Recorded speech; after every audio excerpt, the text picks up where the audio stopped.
La réalité de l'amélioration du climat des affaires au Togo, au cœur d'une rencontre d'échange entre la ministre en charge du commerce et les opérateurs économiques. Une occasion de rappeler toutes les facilités introduites dans le monde économique. La semaine de l'entrepreneuriat a officiellement lancé ce lundi au Togo. Une toute première édition pour célébrer l'esprit d'entreprendre et inciter les jeunes à se lancer dans le mouvement de l'entrepreneuriat. Et puis le nouveau statut général de la fonction publique en mode vulgarisation depuis ce matin. Ce sont d'abord les agents de la fonction publique de Lomé qui découvrent le nouveau document censé répondre à leurs besoins et améliorer leurs conditions de vie et de travail.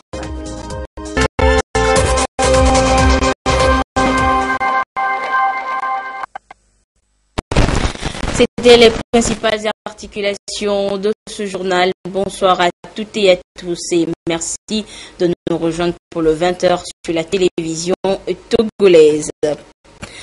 D'abord, le Conseil des ministres réuni ce lundi au palais de la présidence de la République sous la direction du chef de l'État-Fort Zimna Nyazimbe. L'essentiel de ce conseil avec le ministre en charge de la communication, Guy Madje Lorenzo.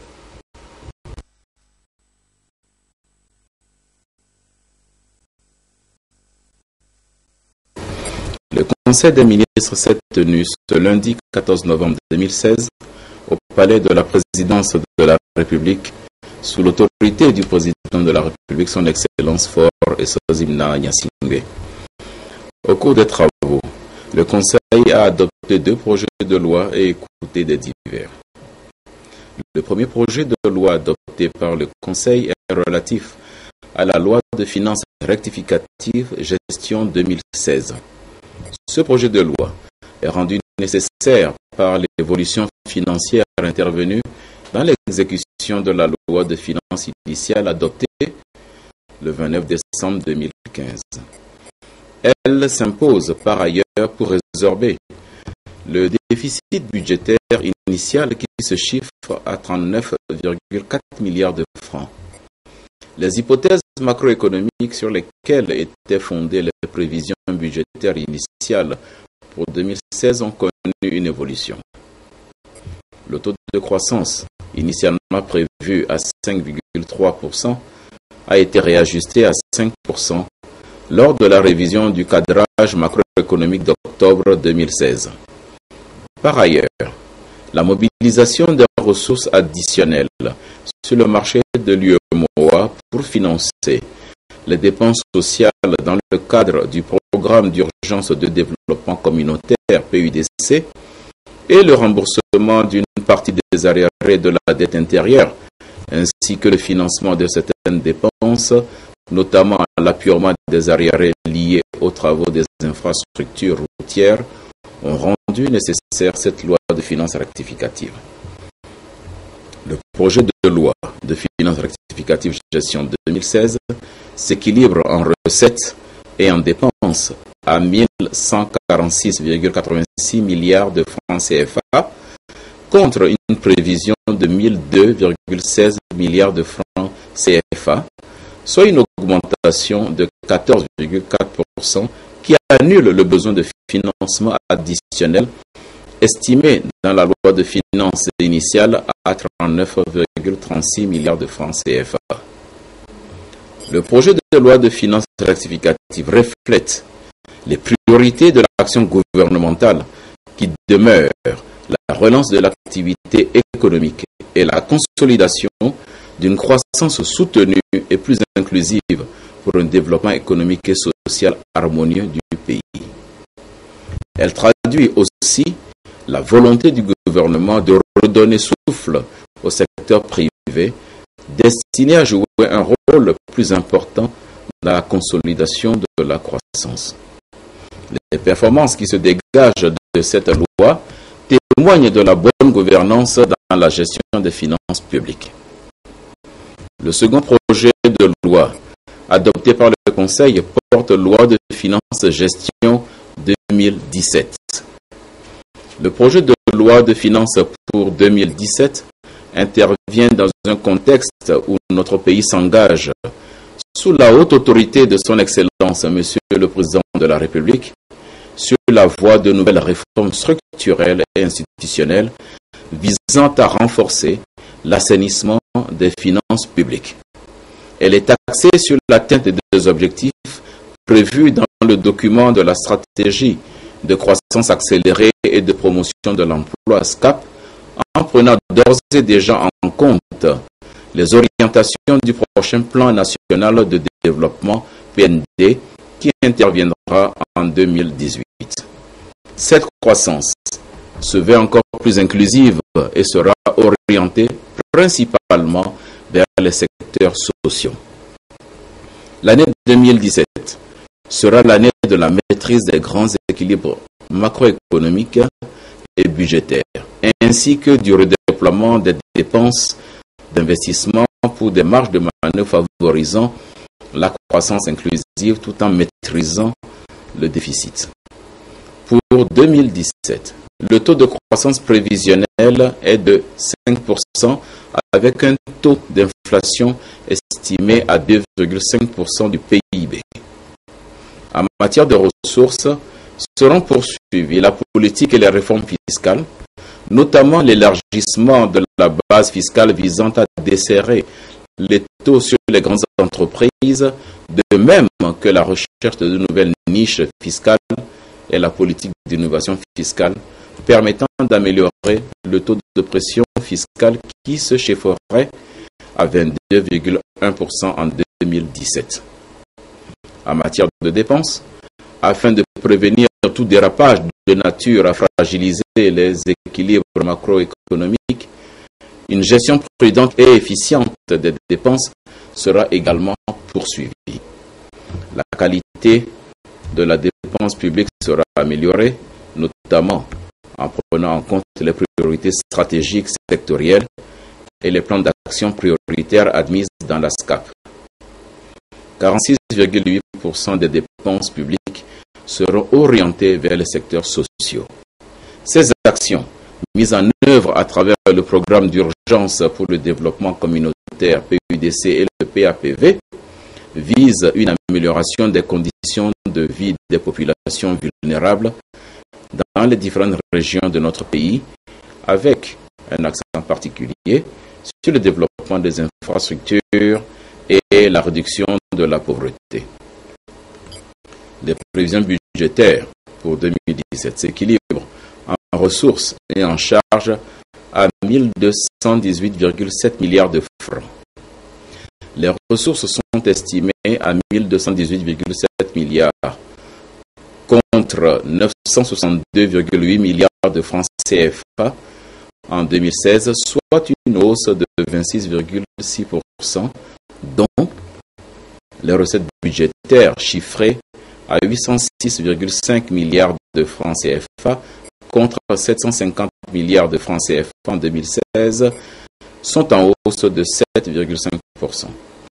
Les recettes de trésorerie prévues à hauteur de 412,2 milliards de francs CFA en 2017 contre 212,8 milliards en 2016 sont en augmentation de 93,7%. Les dépenses budgétaires et les charges de trésorerie sont évaluées à 1218,7 milliards de francs CFA.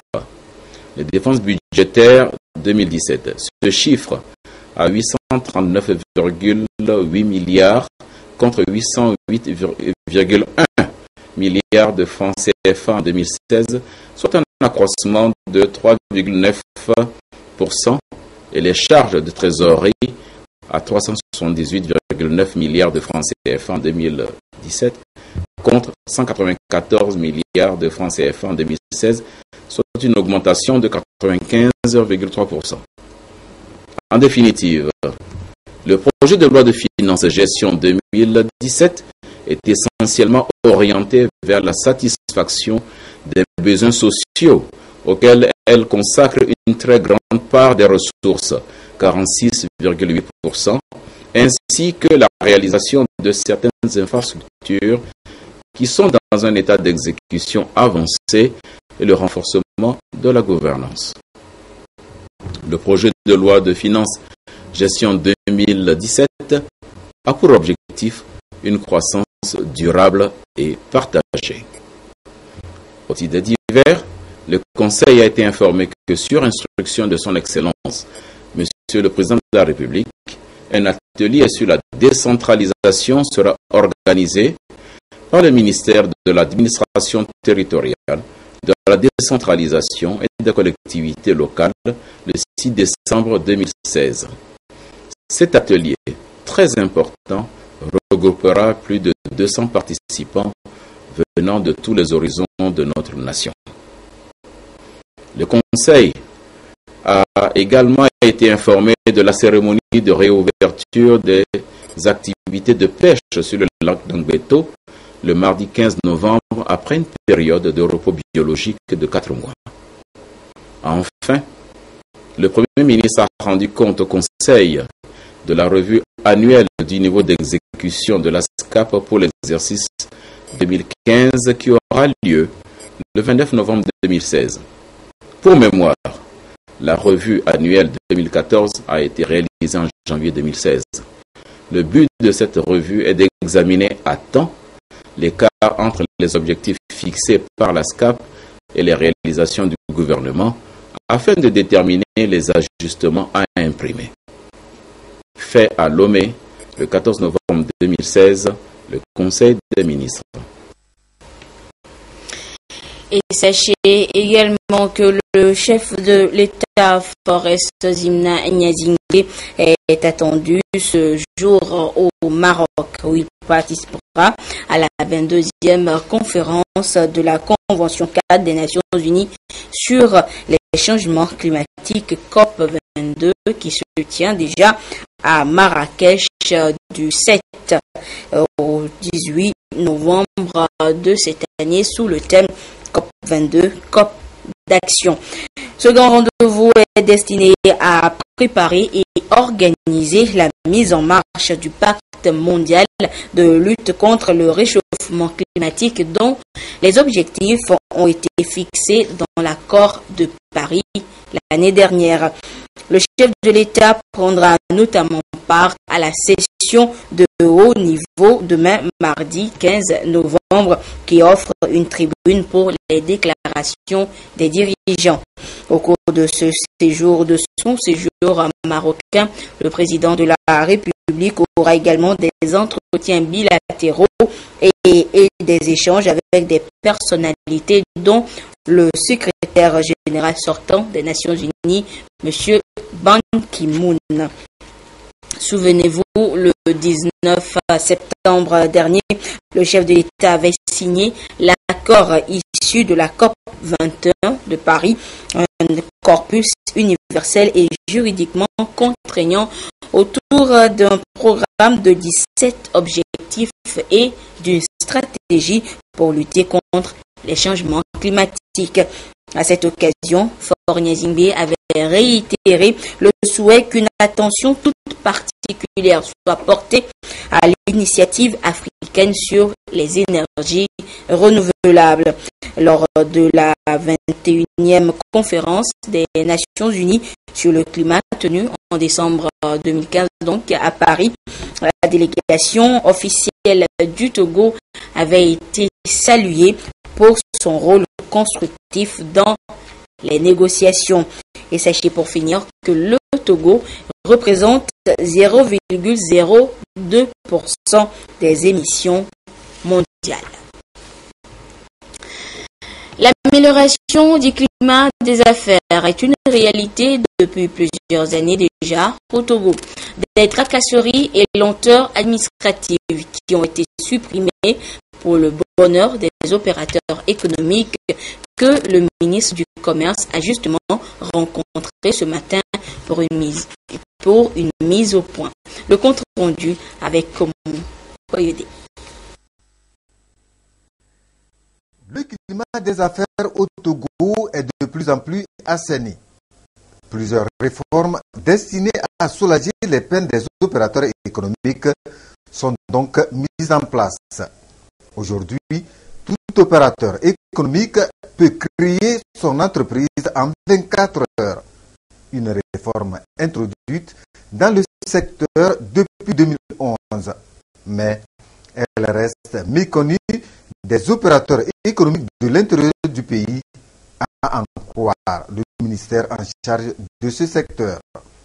Ceux de la préfecture de Zio ont été sensibilisés. Je pense qu'avec ce déplacement, beaucoup ira mieux par rapport à ces réformes que le gouvernement a entreprises dans le secteur du commerce. La manière dont on avait des difficultés à implanter les entreprises, aujourd'hui c'est un peu plus léger et puis les frais ont été beaucoup diminués. Nous remercions vraiment le gouvernement.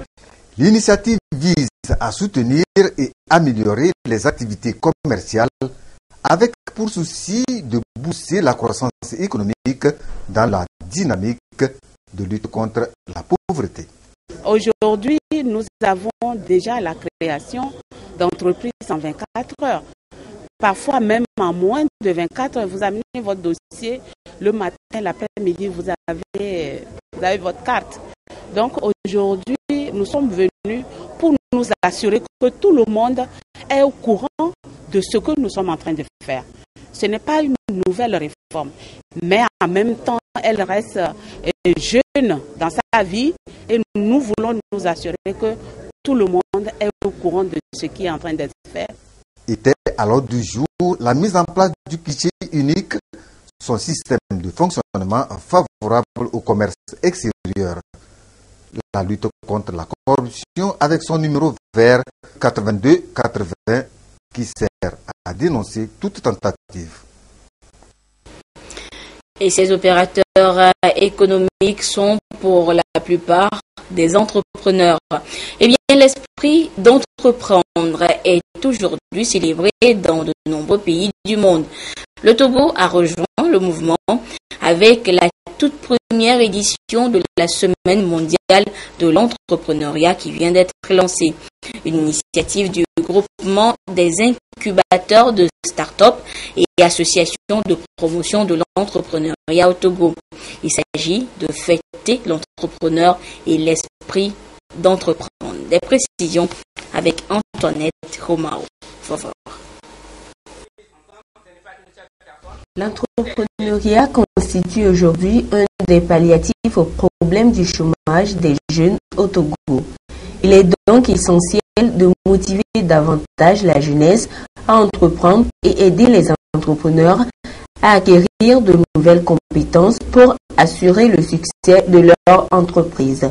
La première édition de la Semaine mondiale de l'entrepreneuriat, organisée par le groupement des incubateurs de start-up et associations de promotion de l'entrepreneuriat du Togo, est donc une opportunité pour célébrer l'esprit entrepreneurial.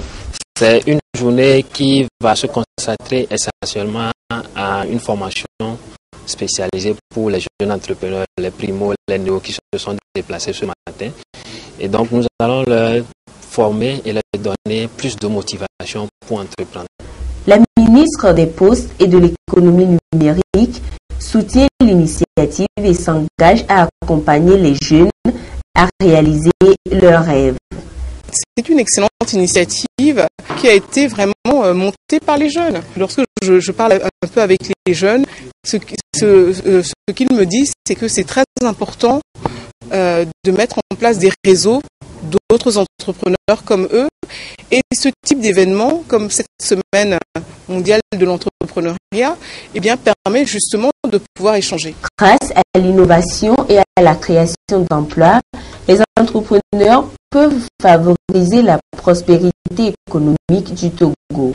Du 14 au 20 novembre, des formations entrepreneuriales et le coaching permettront aux jeunes de développer leurs talents en matière d'entrepreneuriat et à mieux gérer leur entreprise.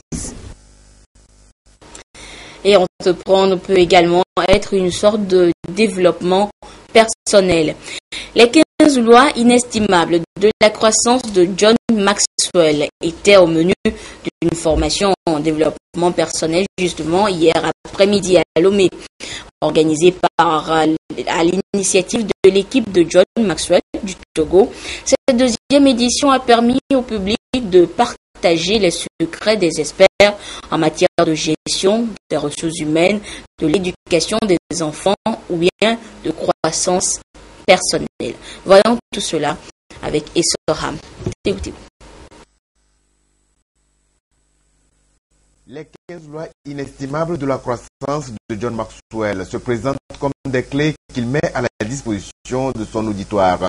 La deuxième édition de la formation sur le développement personnel, appelée Live to Lead, a permis au public présent de capitaliser les concepts de l'empathie et de la vie selon les perspectives dans la gestion des ressources humaines, l'éducation des enfants et dans les relations avec autrui.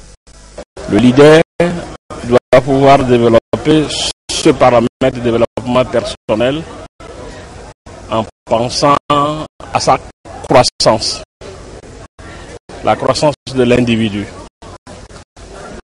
en pensant aux différents changements possibles qui sont nécessaires à son niveau d'abord et qu'il peut attendre des collaborateurs. Par rapport à l'empathie qu'on a pour l'équipe, la gestion du personnel, l'équipe qu'on a autour de soi, comment les motiver davantage, comment tenir compte de leur réalité aussi pour qu'ils puissent donner le meilleur d'eux. L'objectif, c'est que nous, on donne toujours le meilleur de nous-mêmes, mais parfois on ne prend pas le temps de lire ou de regarder autour de nous comment ce qu'on donne est perçu. En tant que mère, c'est comment éduquer les enfants à se réaliser davantage.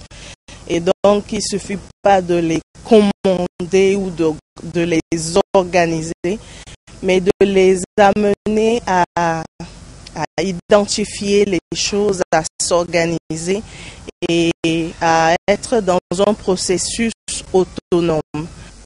L'initiative vise à amener les Togolais, qu'ils soient chefs d'entreprise, parents ou étudiants, au changement de mentalité qui reste un défi de taille pour les gouvernants en vue du développement harmonieux du Togo. John Maxwell nous a dit que la croissance,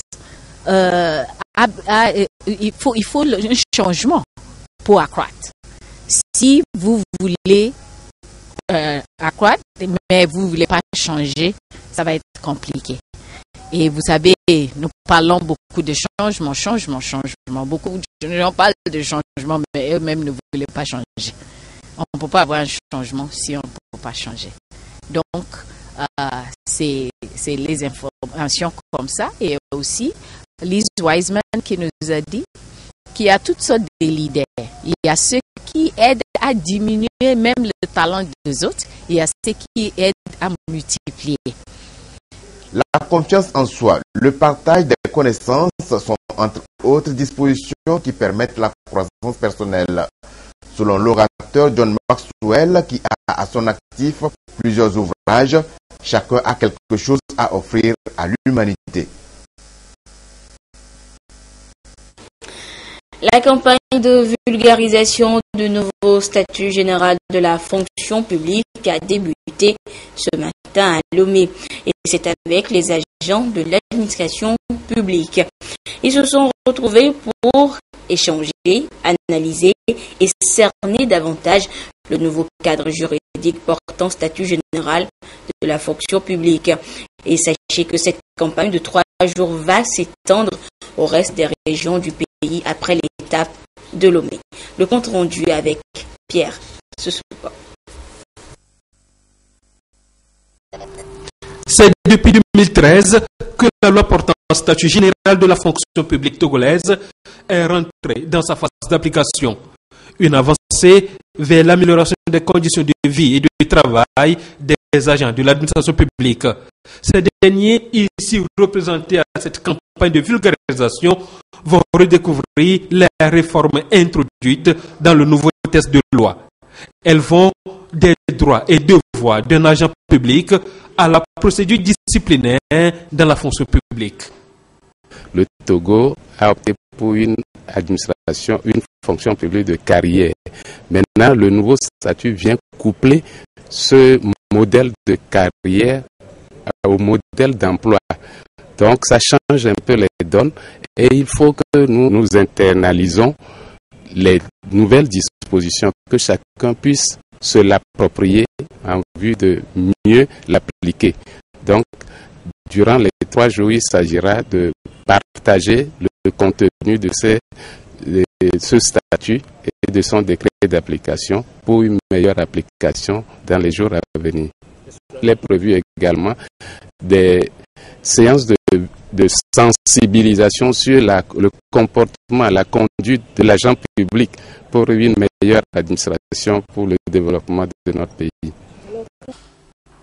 Également, le système d'évaluation et les nouvelles règles régissant les différentes positions du fonctionnaire, comme le congé de formation, le détachement, la suspension ou encore le congé maladie et le congé administratif vont être connus et maîtrisés par les acteurs et les usagers du service public. La campagne est donc ouverte et s'étendra jusqu'à la fin du mois de novembre 2016 sur toute l'étendue du territoire national. La réforme et la modernisation des administrations publiques se posent et s'imposent comme une nécessité à chaque État. Après l'adoption en 2013 du nouveau statut général de la fonction publique au Togo et le décret portant son application en 2015, l'heure est donc à sa vulgarisation. Mais quel est le contenu de ce nouveau statut et quelles sont les différentes innovations qui y sont introduites? Les réponses dans ce dossier réalisé par Augustin Kossi. Le statut général de la fonction publique au Togo, un nouveau cadre juridique de gestion du personnel de l'État.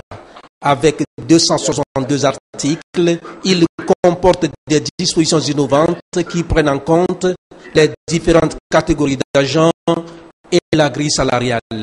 Un document qui vient en remplacement de l'ancien statut datant de 1968, jugé trop obsolète et inadapté aux nouvelles exigences des administrations publiques. Il consacre clairement les droits et obligations des fonctionnaires et agents de l'État avec de nouvelles mesures. Avec le nouveau statut général, nous allons vers 2 types de personnel, c'est-à-dire les fonctionnaires d'une part et les contractuels de la fonction publique. Pendant longtemps, l'âge plafond d'entrée dans la fonction publique était à 35 ans sous l'ordonnance. Aujourd'hui, l'âge passe de 35 à 40 ans également. Il s'agit surtout aussi de régler la question aussi du classement de certains diplômes, notamment le BTS qui posait problème entre-temps, d'où la création de la catégorie grade A3. Et il était question surtout aussi d'éviter des frustrations et donc il faut partir et quitter la notation et aller vers l'évaluation proprement dite. Les innovations résident aussi dans les différents dispositifs prévus pour rendre un service de qualité à la population et par conséquent améliorer les prestations de services et les conditions des fonctionnaires. Il s'agit surtout aussi d'instaurer une obligation de disponibilité des agents au poste, donc l'assiduité au travail, et je ne vais pas oublier aussi la révision de la grille salariale. Sous l'ancien statut, lorsque vous êtes fonctionnaire et que vous êtes mis en position de stage à l'extérieur, selon que vous êtes marié ou célibataire, vous êtes payé tiers ou moitié. Mais le nouveau statut, c'est la totalité de votre traitement qui est gardé pendant que vous êtes en formation. Ce nouveau statut général de la fonction publique, même s'il n'est pas nassé à tous les problèmes de l'administration au Togo, constitue sans doute un pas vers la modernisation de la gestion des ressources humaines et une meilleure valorisation des agents selon leur niveau de qualification. Dapan, c'est le guide d'élaboration de la politique publique de la planification qui est présenté aux acteurs de l'administration publique. C'est une rencontre d'échange et de vulgarisation des documents guides d'élaboration pour un Togo émergent.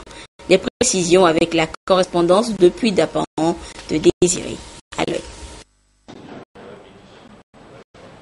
Des documents objets de vulgarisation au niveau régional des savanes, documents cadres de référence du système national de planification en relation fonctionnelle avec les statistiques, les finances publiques et suivi évaluation. Un système qui compte 5 sous-systèmes relatifs à la prospective, la planification prenant en compte l'économie, le social et le spatial.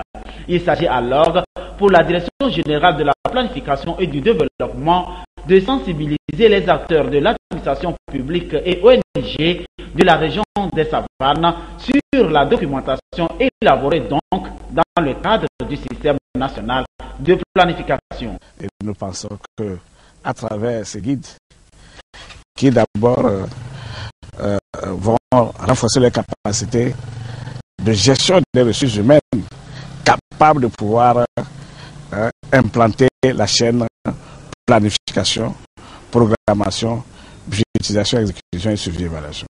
Mais également avoir un leadership et management de pouvoir coordonner les actions de développement. C'est pour cela que nous sommes arrivés à Dapan.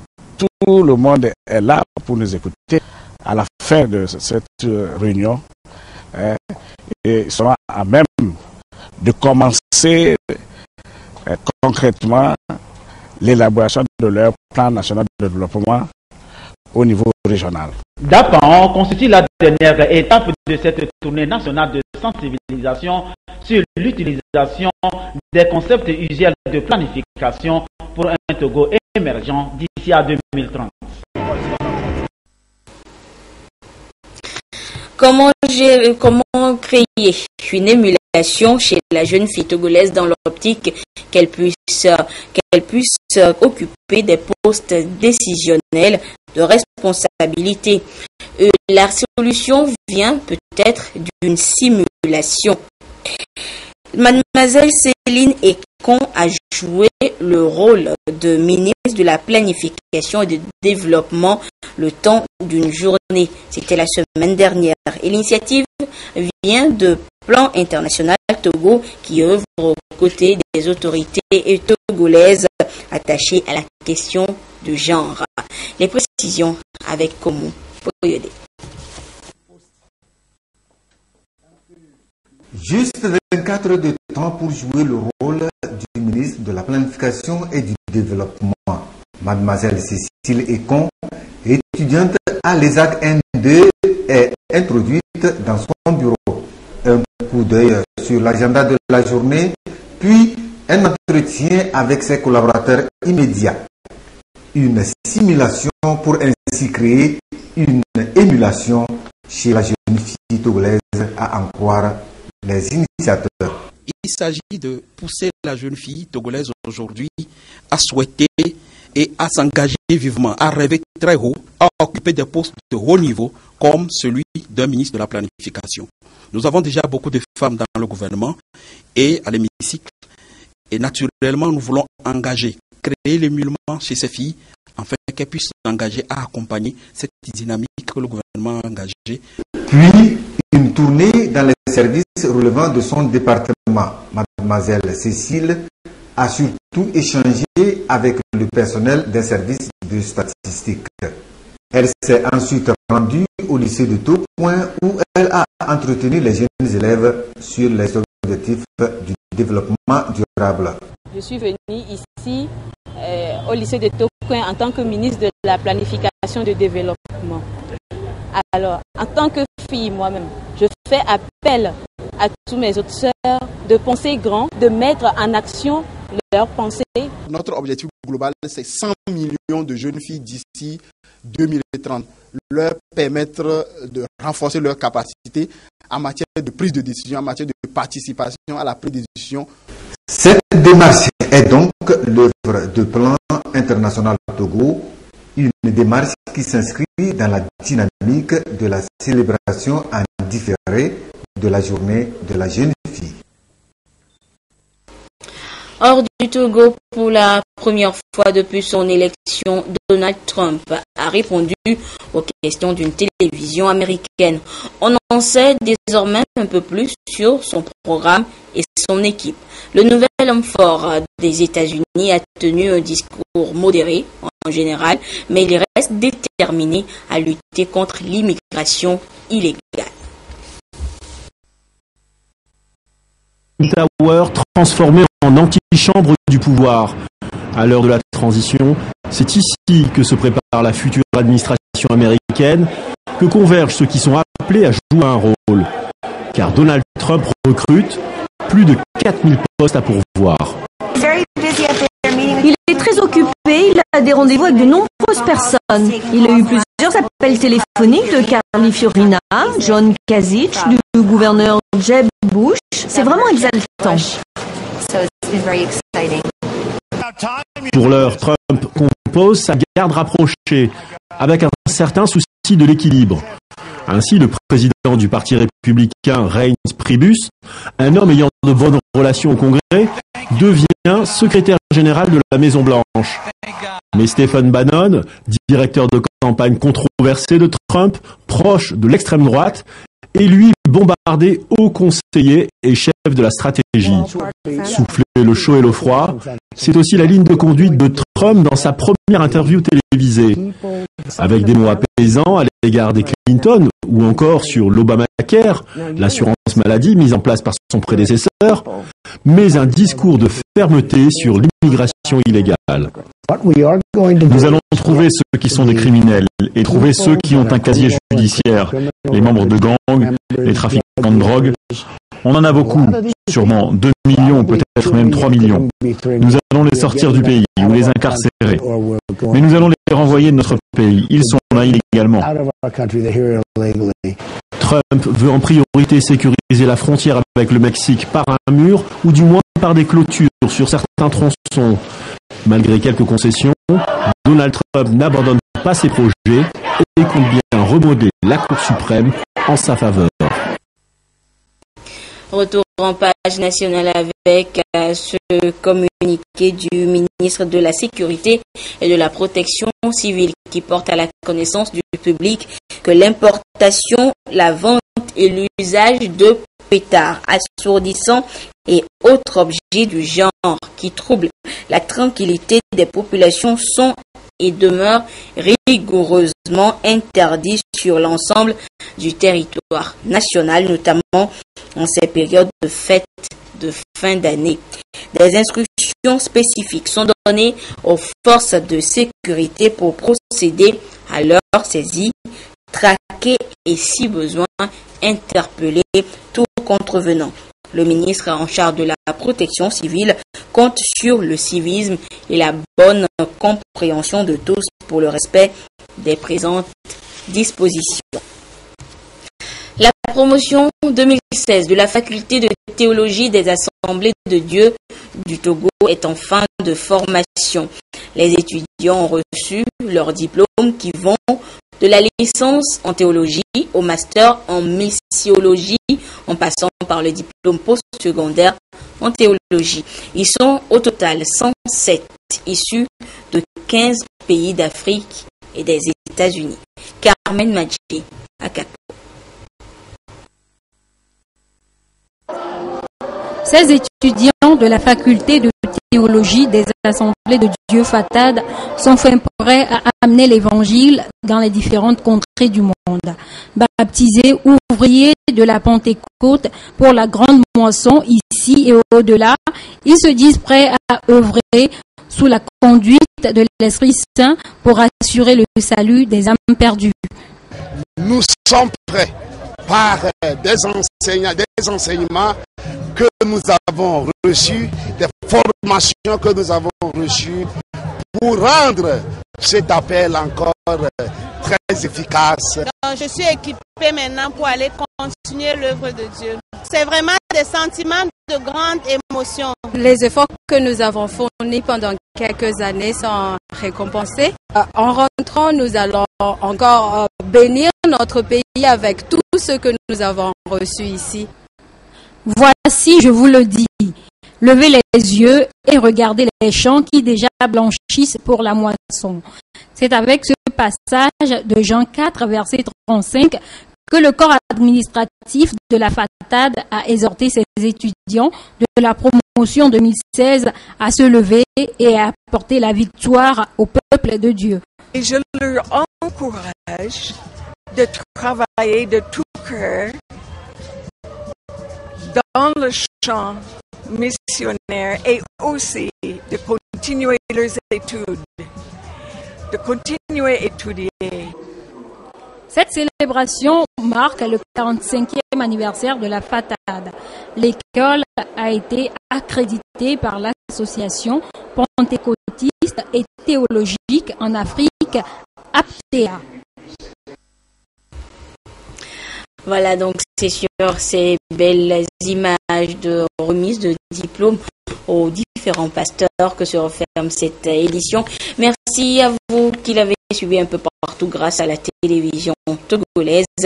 À 22h30, vous serez en compagnie de Prudence Zinsou pour la dernière édition du journal. Au revoir.